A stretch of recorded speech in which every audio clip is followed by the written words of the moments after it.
Hey YouTube, welcome to our first video from Coping with Cancer through Comedy Foundation, or as we like to call it, the Foundation. We are just now getting up and running with a Patreon account under www.patreon.com/a Jonathan Strauss. It's all lowercase. It's basically just the name of this channel. No spaces. JONATHANSTRAUSS. Please hit the subscribe and like button when you see this video. Basically, this video is just to explain a little bit about myself. My name is A. Jonathan Strauss. I am the terminal comedian. I know cancer is not something that people should joke about, but just to be on the safe side, I guess I should keep all my videos and jokes short. This is not a comedy video right now. This is just me explaining a little bit about my story. In July of 2014, I received a call on my birthday, my 44th birthday, and it was my doctor, and he said, we have a problem. I think you have cancer. As anyone that's ever been told they have cancer, it was a punch in the gut for me. It seemed like it was a simple mass on my neck. It was my parotid gland, which I never even knew existed at the time. And they said, we're going to have you come in for a consultation. We're going to remove the gland, and we may do some after treatment, but don't worry, this is a minor surgery.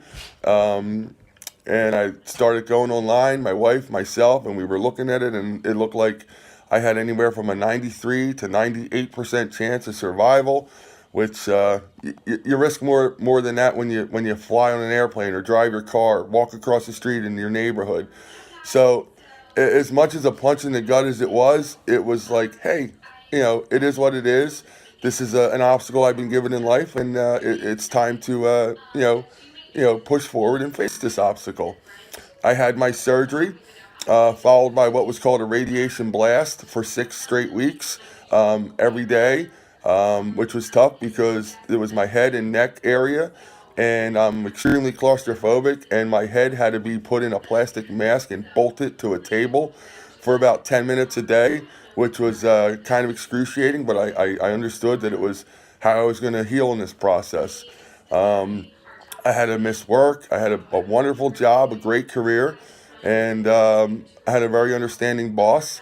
So I went ahead and I did what I had to do. And by Christmas of 2014, my Christmas present was a phone call saying, congratulations, you're in remission. And we honestly don't think, with the amount of radiation that you've had and how quickly we caught this cancer, it's ever going to be an issue. So life went on as normal for maybe about 4 more months, and we found another growth.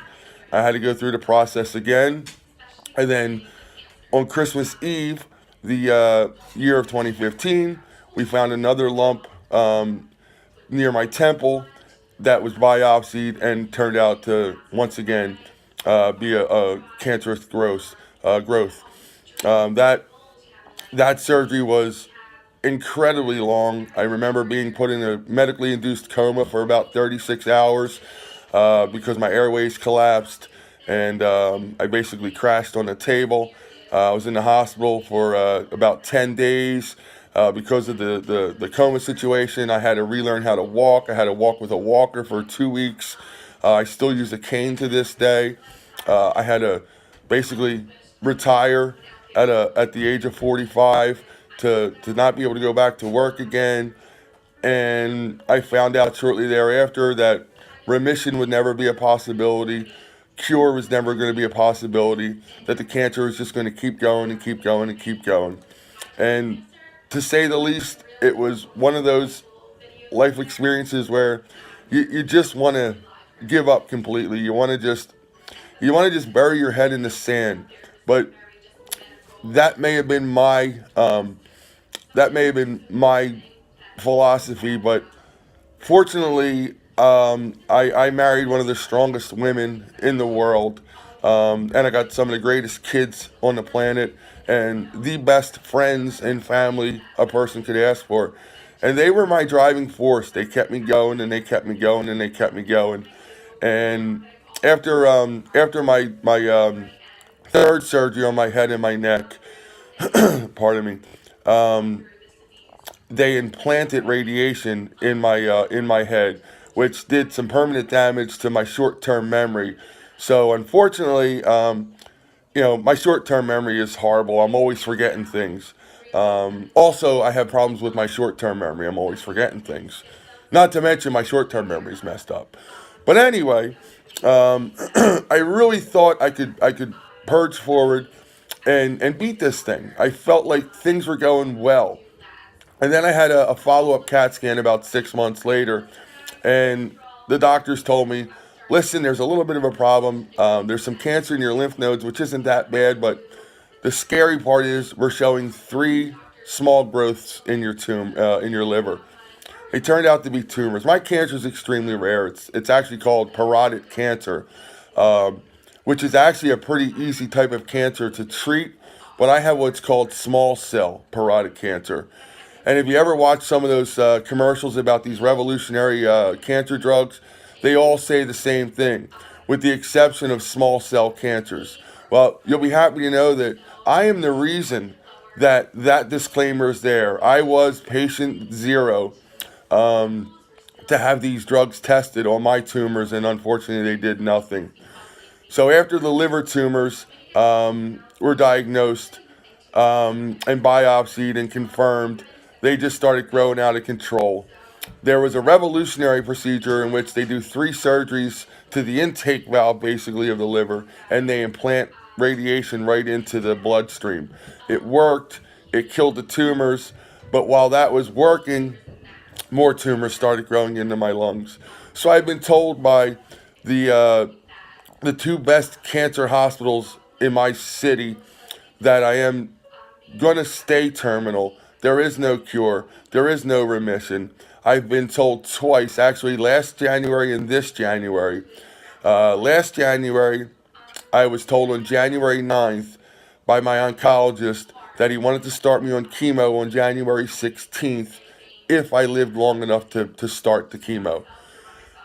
I did live long enough. I did start the chemo, and I was here for December 28th of this year when I was told it's time to start hospice.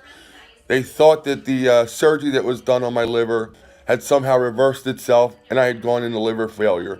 Turned out I had a coughing fit around Christmas, and all I did was break a couple ribs from coughing.